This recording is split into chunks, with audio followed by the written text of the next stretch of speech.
Greetings, everybody from the Shire in Middle Earth.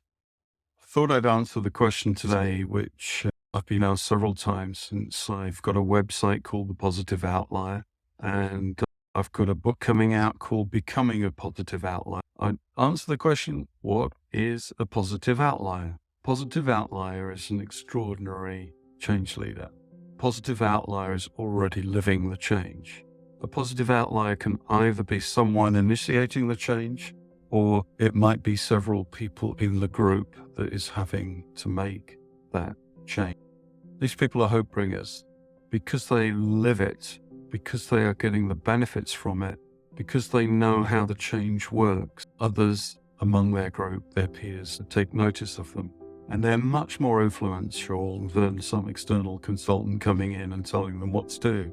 A few years ago, I read Switch by Dan and Chip Heath, and one particular section really stuck with me. It was the idea of what they call bright spots. Academics call these people the positive deviants, and these individuals can model and lead positive change if we let them.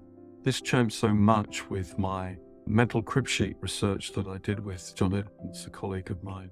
And this was into high-performing program, project and change leaders. These people led the way. They were a small minority, about 10%. But the more I learned about these high performers, the more it encouraged me that it not only challenged received wisdom about how we do these things, but it was also a practice and a thought pattern that we could learn to do as well. And so we could become positive outliers. We could get their result. They're the top 10%. They're ahead of the game. And they're the positive model that show in practice how we do it. They're also the outliers in that their performance isn't, sadly, normal. This so gripped me, I wrote a book. I couldn't see any decent treatment at the time in the area of project and program management that really dealt with people. And yet most of the truly difficult changes, projects, engaging with people to change their practices, change their behaviors. It was obvious, really. Up until that time, everybody had been treating project management as a technical problem. It isn't. So I wrote Practical People Engagement, Leading Change Through the Power of Relationships. And just as it was reaching publication, I was approached by an international qualifications body that asked if they could make it the core reference for a qualification in stakeholder engagement. So that book's been very successful, but I brought out a second book, my second solo book, called Leading Yourself, Succeeding from the Inside Out. And this deals with what business schools call personal mastery.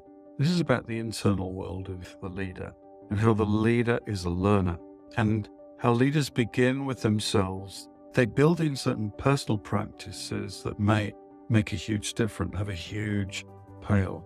I am on a journey now. My mission is this, to find and support world changers, to find the positive outliers, to get behind them, to encourage them, to link them up with other like-minded people, and to provide resources for them, to help them make better changes, to help them scale and make a bigger change in a world that seems to me very chaotic, very fragmented, very broken.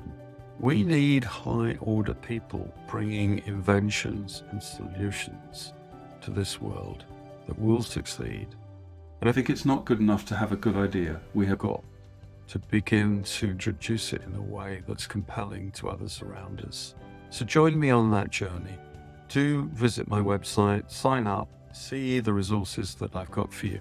If you register today as a subscriber to my website, patrickmayfield.com, I'll give you a free copy issued chapter by chapter over the next few months of Becoming a Positive Outlier. So let's learn together. Let's have fun together.